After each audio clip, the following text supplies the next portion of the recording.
आदेश आज चालू करते हैं हम। सूरज जी, आपका कोई प्रश्न है? हेलो, नहीं गुरुजी, आवाज़ मेरी क्लियर आ रही है? एकदम क्लियर आ रही है। आज मैं चालू करता हूँ। अगर कोई शक्ति अपनी चुरा ले तो कैसे उसको वापस लाएं।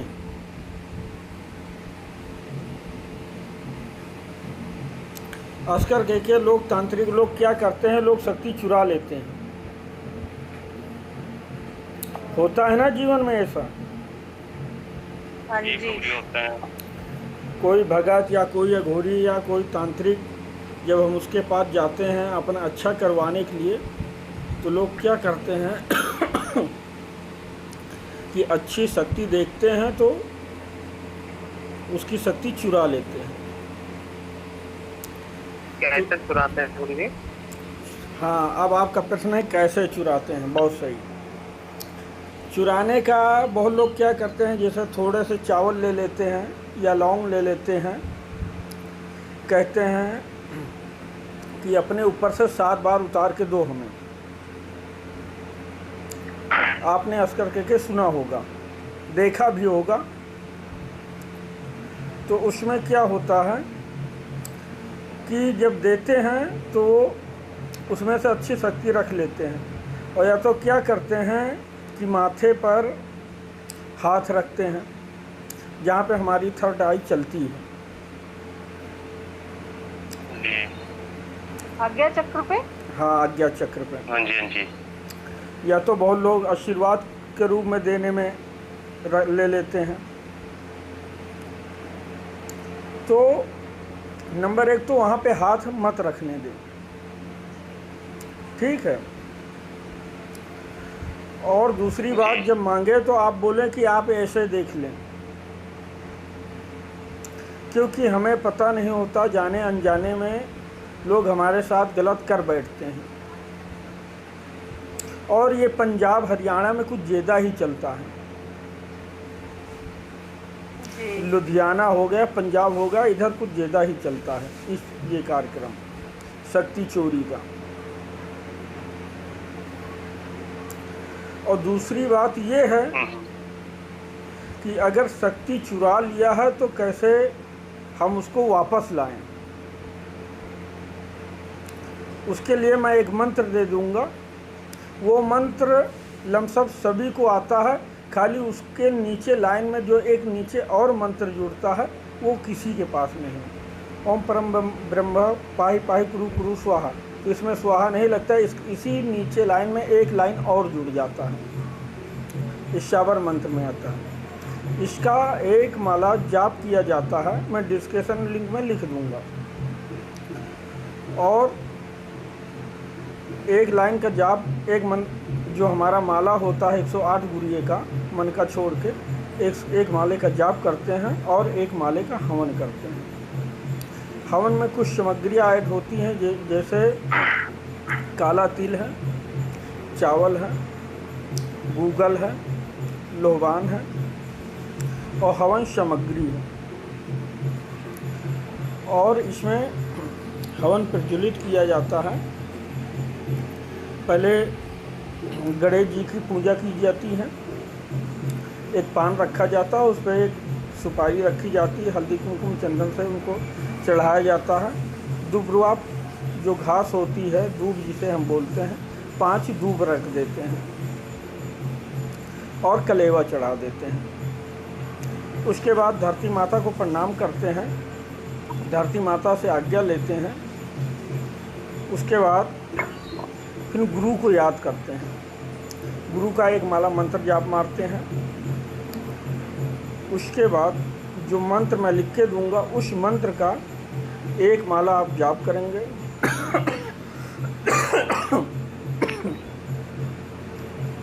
एक माला जाप करेंगे और एक माला का फिर हवन मारेंगे। संकल्प लेंगे पहले, ठीक है। संकल्प दाहिना हाथ आगे करेंगे, जैसे ये दाहिना हाथ है, इसके नीचे बायां हाथ है, तो ऐसे हाथ कर लेते हैं। इसी के ऊपर हल्दी, कुमकुम, अक्षत, 1 रुपये का सिक्का और पुष्प रख लेते हैं और संकल्प लेते हैं।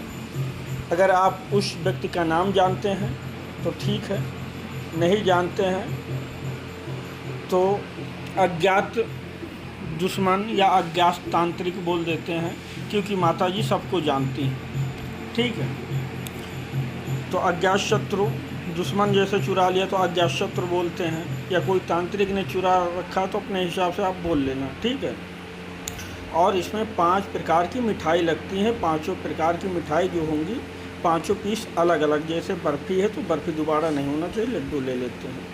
5 कलर की मिठाई लगती है और 5 कलर के पुष्प लगते हैं, जिसे हम फूल बोलते हैं। अपने हिसाब से आप कोई भी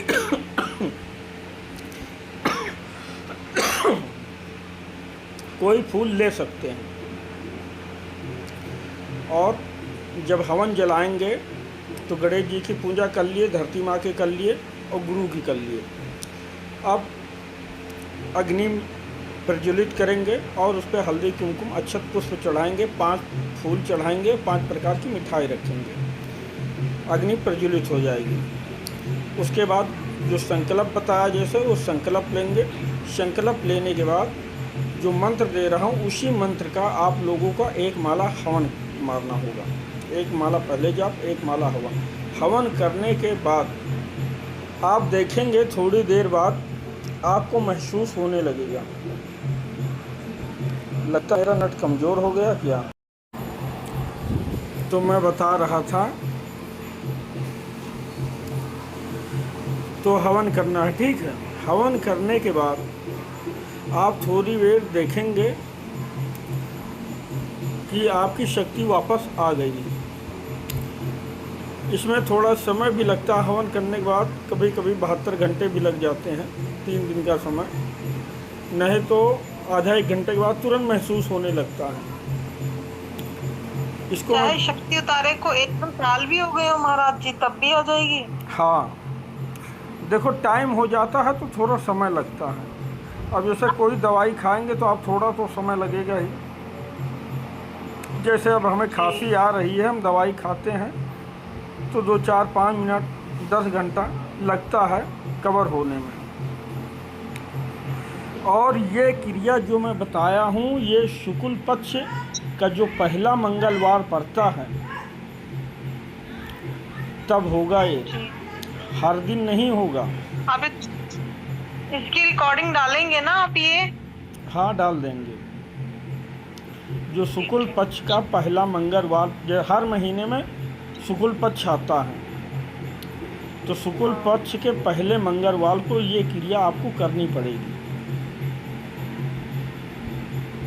ठीक है, चाहे गुरु नहीं उतारी हो तब भी आ जाएगा? हाँ, आ जाएगा। और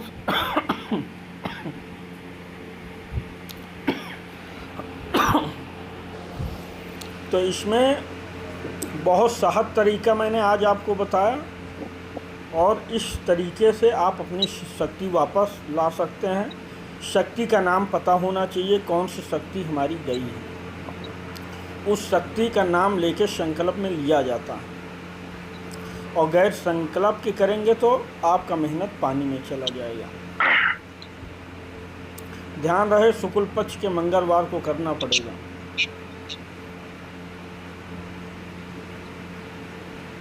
समझ गए सभी लोग? जी।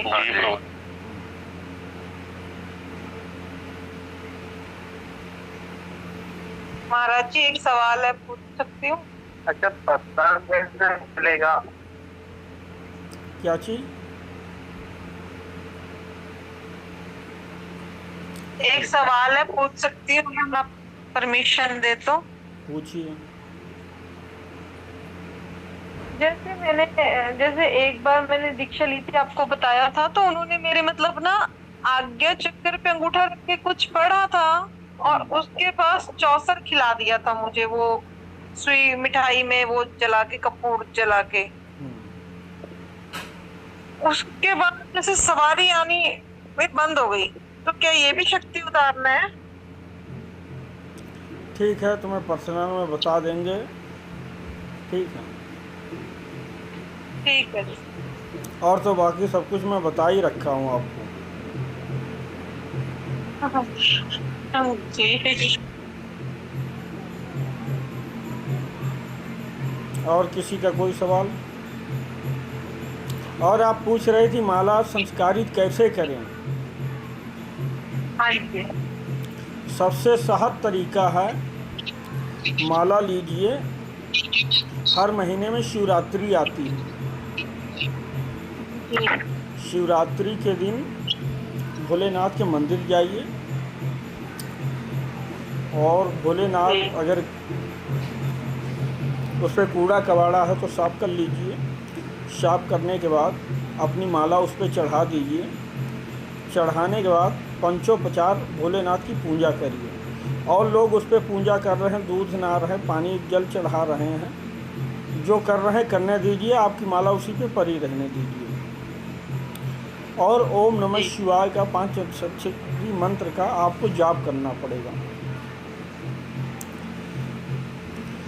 कम से कम 11 माला जाप करिए आप। आपका माला स्वतः ही जागृत हो जाएगा। सबसे सहज तरीका है। अगर घर में शिवलिंग हो तब भी कर सकते हैं ऐसा? अगर घर में शिवलिंग स्थापित कर रखा हो? नहीं, घर के शिवलिंग पे मत करिए। ठीक। और आपके लिए परसों का दिन बहुत शुभ है।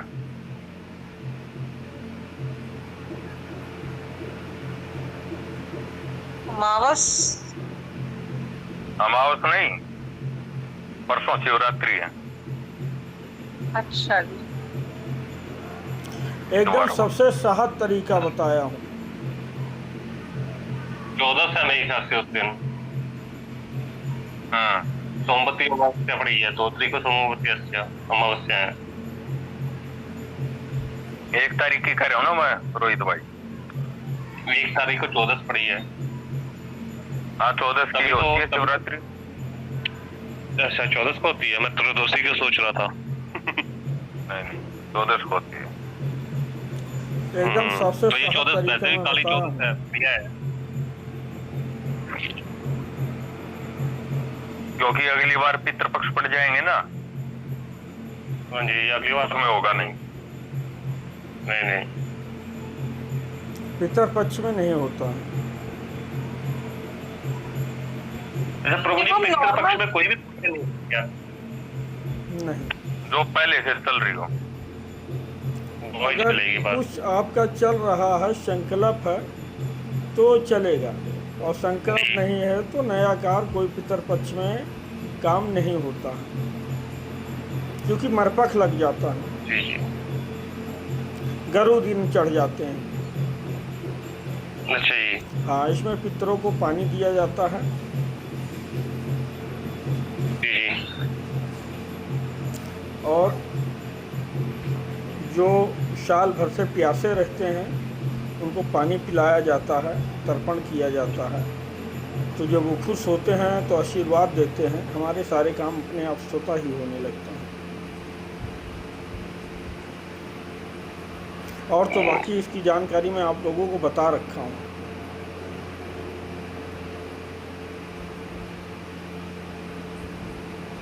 महाराज जी जैसे कहते हैं साधकों को पितरों की सेवा जरूर करनी चाहिए, पर जिस साधक के पितर ही ना हो फिर उनको क्या करना चाहिए? ऐसा तो हो ही नहीं सकता कि कोई साधक के पितर ही ना हो। मतलब कि जैसे मम्मी पापा के पेरेंट्स नहीं है तो वो उनके पितर है ना। जैसे जिनके पेरेंट्स जिंदा है तो उनके पितर कौन कहलाएंगे? मतलब तो वो जो आपके कुल में है वही तो आएंगे। वो पितर कहलाते हैं। जो मम्मी पापा के हैं वही तो आएंगे। कहलाएंगे। वही तो आएंगे। और क्या अलग से पैदा होंगे क्या उसमें?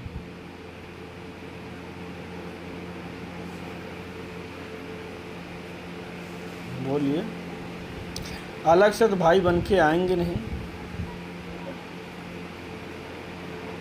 नहीं मतलब जैसे कहते हैं जिनके पेरेंट्स जाते हैं वो होते हैं पितर, या मतलब दादा दादी भी पोतों के पितर कहलाएंगे, मतलब इसमें कंफ्यूजन